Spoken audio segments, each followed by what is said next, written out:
جمعے کے دن خاص طور پر عصر کی نماز کے بعد درود شریف پڑھنے کا بہت زیادہ اہتمام کرتے ہیں، اور جب وہ عمرے کے لیے یا حج کے لیے جاتے ہیں تو بھی مسجد نبوی میں اکثر وہ میں نے دیکھا اپنے بڑوں کو کہ وہ عصر کی نماز کے بعد نا مسجد نبوی میں صرف درود شریف ہی پڑھتے ہیں بیٹھ کے۔ ایک تو وہ جگہ ایسی ہے کہ جہاں سید الانبیاء صلی اللہ علیہ وسلم کا روضہ اطہر ہے سامنے، اور پھر وہاں جمعے کا دن بھی ہو تو، اور پھر عصر کی کا وقت جو ہے وہ قبولیت کا وقت ہوتا ہے جمعے کے دن، جیسے کہ حدیث میں آتا ہے نا جمعے کے دن ایک گھڑی ایسی ہوتی ہے جس میں دعا رد نہیں ہوتی، تو جمہور علماء اس طرف گئے کہ اس سے عصر کا ٹائم مراد ہے، اگرچہ اس میں اختلاف ہے لیکن جمہور اس طرف گئے کہ عصر کا وقت مراد ہے۔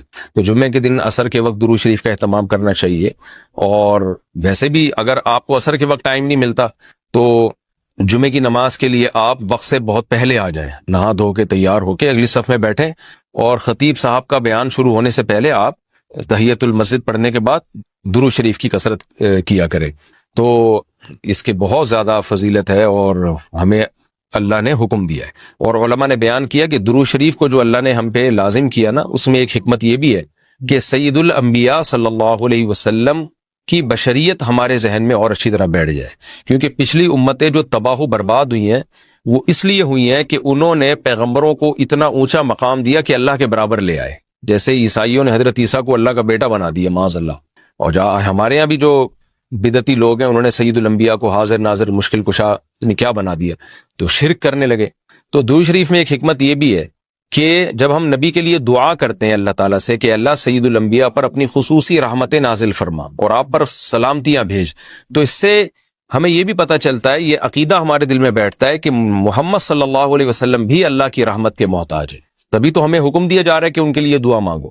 ہاں یہاں ایک اشکال ہو سکتا تھا اس کا کہ بھئی اچھا اس کا مطلب نبی ہماری دعا کے محتاج ہیں، تو نہ نبی ہماری دعا کے محتاج نہیں ہے، اللہ کی رحمت کے محتاج ہے۔ ہم دعا نہیں بھی مانگیں گے تو اللہ اپنے حبیب صلی اللہ علیہ وسلم پر رحمت بھیجے گا، لیکن اللہ نے ہمیں حکم یہ دیا تاکہ ہماری نظر میں یہ عقیدہ اور اچھی طرح مضبوط ہو جائے کہ تم بھی پیغمبر کے لیے اللہ سے دعا مانگا کرو۔ اس سے پتہ چلتا ہے پیغمبر تمہاری دعا کے محتاج ہوں یا نہ ہو، لیکن اللہ کی رحمت کے بہرحال محتاج ہیں، اور پیغمبر بھی اس لائق ہیں کہ ان کے لیے دعا مانگی جائے، اور یہ اس سے ان کا مرتبہ کم نہیں ہوتا بلکہ مرتبہ بڑھ جاتا ہے، کیونکہ پیغمبر نے ہمیں یہ سکھایا ہے کہ یا ایھا الناس انتم الفقراء الی اللہ، اے لوگو تم سب کے سب اللہ کے در کے محتاج ہو۔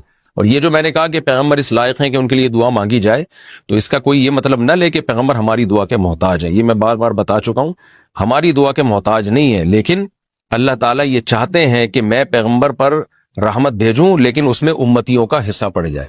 حضرت مولانا اشرف علی تھانوی رحمہ اللہ نے اس کی ایک مثال دی ہے کہ جیسے کسی بادشاہ کو اپنے شہزادے سے بہت زیادہ محبت ہے، وہ ویسے ہی اس کو گفٹ دینا چاہتا ہے، اور آپ کو پتہ ہے کہ اس نے یہ گفٹ دینا ہے، لیکن آپ جا کے بادشاہ سے سفارش کر دیتے ہو کہ بھئی ان کو یہ گفٹ دے دو۔ اس میں آپ کا مقصد یہ ہوتا ہے کہ بادشاہ نے تو کرنا ہی ہے، تو بادشاہ کے دل میں ہمارا مقام بھی بڑھ جائے گا کہ دیکھو جو کام میں چاہتا ہوں تو یہ بھی مجھ سے وہی چاہتا ہے، اور اس سے نبی صلی اللہ علیہ وسلم سے بھی آپ کا تعلق بڑھ جائے گا، اور یعنی جو شہزادہ ہے نا اس سے بھی تعلق بڑھ جائے گا آپ کا۔ تو جب ہم اللہ سے دعا مانگتے ہیں نبی کے لیے تو ہمارا اللہ کا ریلیشن بھی بڑھتا ہے، اس سے اللہ خوش ہوتا ہے کہ دیکھو میرے حبیب کے لیے یہ بھی مجھ سے کہہ رہے ہیں رحمت بھیجنے کا، اور سید الانبیاء سے بھی ہمارا تعلق بڑھ جائے گا۔ قیامت کے دن یہ چیز سفارش میں معاون اور مددگار ہو سکتی ہے۔ ان الذین یؤذون اللہ ورسولہ، بے شک وہ لوگ جو اللہ اس کے رسول کو تکلیف پہنچاتے ہیں، اللہ کو تو ظاہر ہے کوئی تکلیف نہیں پہنچا سکتا، یہاں بھی مجازن اس کو تکلیف سے تعبیر کیا، اللہ کے حکام کی نافرمانی، اور یعنی اللہ نے اپنے رسول کی تکلیف کو اپنی تکلیف قرار دیا ہے۔ لعنہم اللہ فی الدنیا والآخرہ، ان پر دنیا اور آخرت میں لعنت ہوتی ہے، کیونکہ منافقین یہی کام کر رہے تھے نا، میں نے بتایا کہ سورت کا حاصل یہی ہے، اس میں اہم مضمون یہی بیان ہوا ہے۔ وَأَعَدَّ لَهُمْ عَذَابًا مُهِينًا، اور اللہ نے ان کے لیے ذلت والا عذاب تیار کر کے رکھا ہے۔ وَالَّذِينَ يُؤْذُونَ الْمُؤْمِنِينَ وَالْمُؤْمِنَاتِ، اور وہ لوگ جو مومنین اور مومنات کو تکلیف دیتے ہیں، عام مسلمانوں کو تکلیف دیتے ہیں، بغیر مکتسبوا، بغیر اس کے کہ جو انہوں نے کمایا، یعنی ایسے کاموں کو ان کی طرف منسوب کر کے تکلیف دیتے ہیں جو کام انہوں نے کیے نہیں ہیں، پروپیگنڈا کرتے ہیں، بدگمانیاں پھیلاتے ہیں، تو فقد احتملوا بہتانا، تو تحقیق ان لوگوں نے بہت بڑا بہتان اٹھا لیا، بہتان کہتے ہی بہت بڑے جھوٹ کو ہے، وَإِثْمًا مُبِينًا، اور کھلا گناہ، کیونکہ تکلیف کا ایک ذریعہ یہ بھی ہے کہ کوئی بھی اچھا کام کر رہے ہو آپ اس کی نیت میں شک کرنا شروع کر دو، تو حالانکہ وہ بری نیت نہیں تھی اس کی، اس میں منفی پہلو تلاش کرنا شروع کر دو۔ مجھے کسی نے کل کہا کہ بھئی ایک صاحب ہیں جو دین کی تبلیغ کر رہے ہیں اور یوں بائکوں پہ بیٹھ کے شو مار رہے ہیں. میں نے کہا بھائی یہ ضروری نہیں کہ شو مار رہے ہو, وہ نوجوان طبقے کو اپنے قریب کرنے کے لیے ہو سکتا ہے یہ کر رہے ہو, کہ نوجوان طبقہ اسی طرح سے بائکوں کے ذریعے قریب آ جائے گا. تو دل کی حالت تو کسی نے نہیں دیکھی نا, تو ہم فوراً کسی کے عمل کو نیگیٹو کیوں لے کے چلے جاتے ہیں. تو اس میں بہت احتیاط کی ضرورت ہوتی ہے کہ آپ نے کسی کی طرف وہ عمل منسوب کر دیا جو وہ کر نہیں رہا. آپ نے کہہ دیا کہ یہ شو مار رہا ہے, حالانکہ وہ نہیں شو مار رہا. آپ نے کہہ دیا وہ دکھلاوا کر رہا ہے, حالانکہ اس کی نیت دکھلاوا کی نہیں ہے. تو ہماری سوسائٹی میں یہ بہت ہے. تو اللہ نے اس پہ بھی پابندی لگائی کہ جو کسی بھی طرح سے ایمان والے مرد اور عورتوں کو تکلیف دیتے ہیں تو بہت بڑے گناہ کے وہ مرتکب ہوتے ہیں.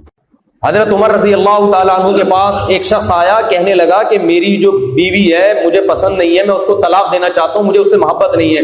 تو حضرت عمر نے کیا فرمایا کہ کیا ہر گھر محبت کی بیس پہ چلتا ہے؟ گھر محبت کی بیس پہ نہیں, گھر ترجیحات اور قربانی کی بیسس پہ. بیوی اور گرل فرینڈ میں یہ فرق ہوتا ہے. تو میں آپ کو خدا نخواستہ طلاقوں کی ترغیبیں نہیں دے رہا کہ برداشت تو کرنا ہی کرنا ہے, لیکن میں یہ عرض کر رہا ہوں کہ کتنا کرنا ہے. ایسا نہ ہو کہ آپ کو چونکہ آپ کی بیوی سے محبت نہیں, آپ نے کہا چلو فارغ کر دو. نا. گھر جب تک اس وقت تک نہیں چلتا جب تک انسان دوسرے کو اپنی ذات پہ ترجیح بولو نہیں دیتا. وہ تو برداشت کرنا پڑے گا آپ کو, کوئی بھی دنیا میں صحیح نہیں ہوتا. لیکن میرا مقصد, جیسے حضرت عمر کی زوجہ ایک دفعہ حضرت عمر کے سامنے اونچی آواز سے بات کر رہی تھی. کسی نے کہا کہ آپ امیر المومنین, آپ کا اتنا روب اور دبدبا, آپ اپنی بیوی کی ایسے بات کر رہی ہیں اور آپ ان کو چھوڑتے نہیں ہیں. دیکھو زمانے جاہلیت میں حضرت عمر کا کیا روب دبدبا تھا, اور اسلام لانے کے بعد بھی, مگر گھر میں بیوی اونچی آواز سے بات کر رہی ہے, لوگ مشورہ دے رہے ہیں کہ آپ امیر المومنین, آپ کا ایسا روب اور آپ کی بیوی آپ سے اونچی آواز سے بات کر رہی ہے تو چھوڑ دیں اس کو. حضرت عمر کیا فرماتے ہیں, مجھے اس سے اتنے فائدے ہیں کہ ان فائدوں, اس کا مفہوم میں بیان کر رہا ہوں اپنے الفاظ میں, ان فائدوں کی بیس پہ یہ بد اخلاقی میں برداشت کروں گا. مفہوم یہ, وہ بہت سارے فائدے جو انسان عورت سے اٹھاتا ہے, بچوں کی ماں ہے, گھر میں خدمت کر رہی ہے, رشتہ داری جوڑنے کا ذریعہ بن رہی ہے, وہ بیسیوں فائدے گنوائے جا سکتے ہیں. تو یہ مطلب نہیں ہے کہ کوئی عورت میں کوئی عیب ہو تو آپ نے جا کے چھوڑ دینا ہے اس کو. نہ, میرا مقصد ہے کہ اگر وہ حد سے تجاوز ہو رہا ہے معاملہ, جو بیسک چیزیں ہیں میاں بیوی کے, جو خاص جن کی بیس پہ ایک ایگریمنٹ ہوا ہے, اس چیز کی لمٹ کراس ہو رہی ہے, تو بھائی اس پہ اپنا ٹائم ضائع کرنے کی ضرورت بولو نا نہیں ہے. اللہ نے آپ کو وسائل دیے, بہت دنیا میں ایسی عورتوں کا گھر بساؤ جو چاہتی ہیں میاں کے ساتھ رہنا, ان کو گھر چاہیے, ان کو اولاد چاہیے, ان کو وفا چاہیے. تو یہ کچھ سافٹ ویئر ہیں, یہ تو چلتے رہتے ہیں. ہمارے اور بھی کچھ سافٹ ویئر ہیں جو اپ ڈیٹ نہیں کرنے, ریموو کر کے دوسرے والے ڈال رہے ہیں. ان میں ایک ٹیکنیکل خرابی ہمارے بہت سے دینداروں میں, میں نے سوچا تھا آج کسی ایک ٹاپک پہ نہیں, ہے جو کھچڑی پک رہی ہے نا کئی دنوں سے دماغ میں, پوری کھچڑی لا کے کوشش کروں گا رکھنے. اٹرم شٹرم جو بھی ادھر ادھر سے آ رہا ہے, جو بھی سوسائٹی میں ہماری برائیاں پھیلی ہوئی ہیں, غلط فہمیاں پھیلی ہوئی ہیں, غلط نظریات ہیں, جو جس ٹاپک پہ بات کرنے کا موقع ملا پارسل کر دوں گا. سمجھ رہے ہو ٹاپک کا کرنا کیا ہے آپ لوگوں نے؟ کوئی لیکچر ہو رہے ہیں ہمیں اسلامیات کی, کوئی میں نے تیاری کرانی ہے آپ کو.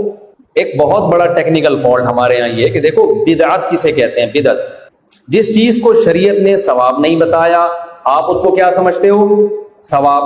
جس چیز کو شریعت نے گناہ نہیں بتایا آپ اس کو کیا سمجھتے ہو؟ گناہ. یہ بدعت ہے یا نہیں ہے؟ اور ایسے شخص کو کیا کہا جاتا ہے؟ بدعتی. یہاں تک تو سافٹ ویئر انسٹال ہوئے ہوئے ہیں سب میں, صحیح ہے. یعنی یہ نظریے کی حد تک, زبان کی حد تک تو ہے, مانتے ہیں کہ ہاں جی ایسا ہی ہونا چاہیے. اب کچھ بدعتیں تو ایسی ہیں جن کو لوگ بدعت سمجھتے ہیں, کچھ بدعتیں ایسی ہیں جو آپ کا مزاج ہے, آپ نے اس کو بھی اسلام کا حصہ بنا لیا. تیجا, 40واں, مردوں کے کھانے, عام طور پہ پڑھے لکھے لوگ ان چیزوں کو بدعت کہتے ہیں. یار یہ مردوں کے کھانے کہاں سے نکالی, ابا مرے اور بریانی کھا رہے ہیں بیٹھ. انسانیت ہے یار. شادی پہ جو بریانی پکی تھی ابا کے مرنے پہ بھی وہی پک رہی, بلکہ اس سے زیادہ مزے کی پک رہی ہے. یہ تو ویسے ہی کھوپڑی میں آنے والی چیزیں نہیں ہیں. صلاۃ و تسبیح کی جماعت ہو رہی ہے, نبی سے تو ثابت نہیں ہے جماعت. امریکہ میں کہیں ایک خاتون نے امامت کی, مرد پیچھے کھڑے ہوئے, بدعت ہے نا.